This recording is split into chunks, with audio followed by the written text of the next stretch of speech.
मध्य प्रदेश के स्कूली पाठ्यक्रम में जल्द ही सावरकर के बारे में भी पढ़ाया जाएगा। स्कूली शिक्षा मंत्री इंदर सिंह परमार इस वक्त हमारे साथ मौजूद है। इस पर बात करने के लिए उन्हीं से जानते हैं कि आखिरकार ये फैसला क्यों आप लोगों को लेना पड़ रहा है। चुनावी साल है और अचानक से इतने सालों से आपकी सरकार है, लेकिन अब आप पाठ्यक्रम में शामिल कर रहे हैं सावरकर।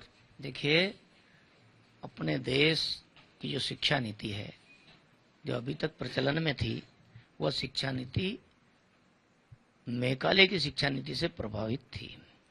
आजादी के बाद में ही कांग्रेस की सरकारों को अपनी शिक्षा नीति पर पुनः विचार करना चाहिए था और भारत केंद्रित शिक्षा, भारत की ज्ञान परंपराओं के आधार पर शिक्षा देने का काम आजादी के बाद पूरा करना चाहिए था। दुर्भाग्य से कांग्रेस ने वैसा नहीं किया और धीरे धीरे कांग्रेस ने तो गुलामी का इतिहास, आक्रमणकारियों का इतिहास, आक्रमणकारियों को महान बताने का काम करती रही। अरे, देश के साथ जितना खिलवाड़ किया गया है, मुगलों का इतिहास के पन्ने भरे हैं, लेकिन महाराणा प्रताप का इतिहास का पन्नों में जगह नहीं है और महाराणा प्रताप को महान कह करके नहीं लिखा गया, एक आक्रमणकारी को महान कह करके लिखा गया है। इसलिए कांग्रेस ने विकृत इतिहास पढ़ाने की कोशिश की है। इसलिए भारत अब राष्ट्रीय शिक्षा नीति के आधार पर अपना देश, भारत की गौरवशाली परंपराएं, भारत का गौरवशाली इतिहास और भारत के उन महापुरुषों के बारे में जिन्होंने देश के लिए काम किया है, और वो महापुरुष किसी जाति विशेष के नहीं होते हैं। हम इसलिए तय किया है कि हमारे देश के क्रांतिकारी हो, महापुरुष हो, आजादी के आंदोलन में भाग लेने वाले हो, आजादी के बाद में भी जो देश के लिए काम करने वाले लोग हैं, उनको भी हम इतिहास में के पन्नों में, पाठ्य पुस्तक में जोड़ करके और उनके जीवन के बारे में नीचे तक बताने का काम करेंगे।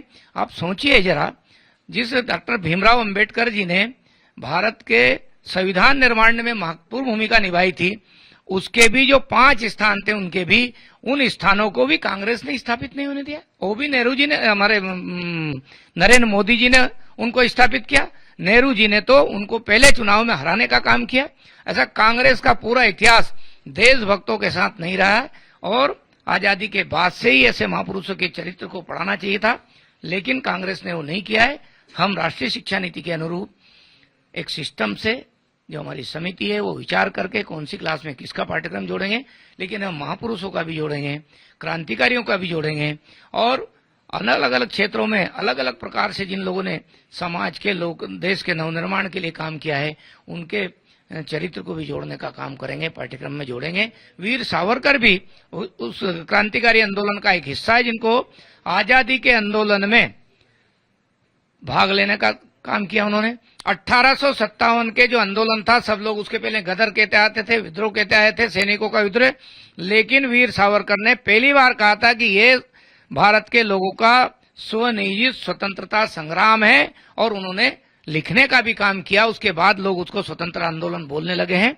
ऐसे जिनकी लेखनी इतनी तीखी थी कि अंग्रेज कांप जाते थे, विचलित हो जाते थे, और ऐसे महापुरुष हुए हैं जिनको एक जन्म में 2-2 आजन्म कारावास की सजा हुई है और उनको काल कोठरी में डाला गया था। यदि वो देशभक्त नहीं होते, यदि वो अंग्रेजों के खिलाफ ऐसी लेखनी नहीं लिखते, तो क्या उनको कोई देशभक्त कहता? लेकिन कांग्रेस के लोगों को, विशेष करके श्रीमान राहुल गांधी जी को, भारत के गौरवशाली इतिहास के बारे में, भारत के आजादी के आंदोलन में केवल नेहरू और गांधी परिवार के अलावा कुछ नहीं मालूम है। इसलिए वो वीर सावरकर को जगह जगह पर अपमानित करने का काम कर रहे हैं। मैं समझता हूं जिस प्रकार से कांग्रेस के लोगों ने 2018 में उनकी सरकार बनी मध्य प्रदेश में, स्कूल में एक वीर सावरकर की जीवनी की किताब किसी ने बांट दी तो वहां के प्राचार्य को निलंबित किया गया था, सस्पेंड किया गया था।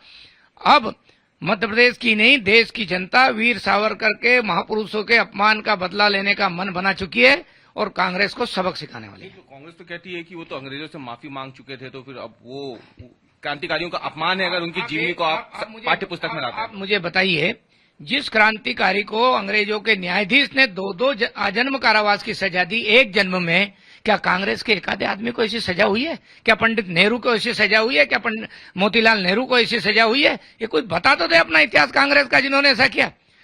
कांग्रेस के लोगों ने महात्मा गांधी, सुभाष चंद्र बोस, लोकमान्य तिलक, ऐसे महान लोगों के संघर्ष के आधार पर, उनके त्याग के आधार पर सत्ता हासिल करने की कोशिश की है और नेहरू और गांधी परिवार का कोई त्याग का इतिहास नहीं है। एक आखिरी सवाल सर, तो कौन वीर सावरकर के अलावा और कौन कौन से महापुरुष क्रांतिकारी होंगे जिनको इस पाठ्यक्रम में शामिल कर रहे हैं और कब से? देखिए, भारत के इतिहास में जितने लोगों ने, क्रांतिकारियों ने काम किया है, आंदोलन में भाग लेने वाला काम किया, उनके योगदान को पढ़ाया जाना चाहिए, ये हमारी मान्यता है। और इस प्रकार के सभी, हम इतना ही नहीं, हम महाराणा प्रताप को पढ़ाएंगे, हम परशुराम जी को पढ़ाएंगे, हम गीता के संदेश को पढ़ाएंगे, हम वेदों के संदेश को पढ़ाएंगे, हम रामायण के संदेश को पढ़ाएंगे। भारत की ज्ञान परंपरा को पढ़ाने वाले हैं। राष्ट्रीय शिक्षा नीति तय कर चुकी है। कब से पाठ्यक्रम में शामिल होगा ये इसकी प्रक्रिया है, किताब लिखने का काम, क्या किस क्लास में पढ़ाएंगे उस प्रक्रिया के तहत। इस सत्र में शुरू हो पाएगा? नहीं, उसकी किताब लिखाएगी, समय लगेगा।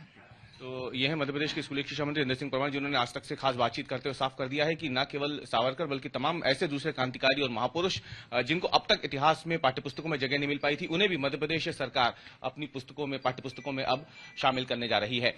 कैमरामैन अमरीश के साथ रवीश पाल सिंह, भोपाल, आज तक।